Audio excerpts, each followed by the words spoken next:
আমাদেরকে মেহরবানি করে কেউ নতুন করে আর চোখ রাঙাবেন না। এবার বাংলাদেশ জামাতে ইসলামীর আমির ডাক্তার শফিকুর রহমান বলেছেন, জামাতে ইসলামী কারোর চোখ রাঙানিকে ভয় করে না, কারো কাছে মাথা নত করে না, বরং সব অপশক্তি ও ফেসিবাদ নিপাত করতে জানে। জামাতে ইসলামী এক আল্লাহ ব্যতীত কাউকে ভয় করে না। বহু আপোষের প্রস্তাব জামাতে ইসলামী ছুঁড়ে ফেলে দিয়েছে।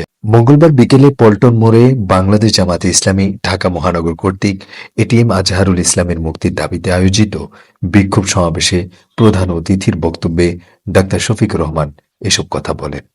ডাক্তার শফিকুর রহমান বলেন, আওয়ামী ফেসিবাদের জুলুমের শিকার রাজনৈতিক নেতৃবৃন্দের অনেকে মুক্তি পেয়েছে, এতে আমরা আনন্দিত। কিন্তু কেন জামাতে ইসলামীর সাবেক ভারপ্রাপ্ত সেক্রেটারি জেনারেল মজলুম জননেতা এটিএম আজহারুল ইসলামের মুক্তি হয়নি এবং হচ্ছে না প্রশ্ন রেখে জামাত আমির বলেন, আমরা চেয়েছি অন্তর্বর্তীকালীন সরকার বৈষম্যহীন উদাহরণ সৃষ্টি করবে, কিন্তু কাউকে মুক্তি দিবে, কাউকে মুক্তি দেবে না। সরকারের এমন কর্মকাণ্ডে জাতি আশাহত হয়েছে। স্পষ্ট করে বলতে হয়, অনতিবিলম্বে এটিএম আজহারুল ইসলামকে মুক্তি দিতে হবে।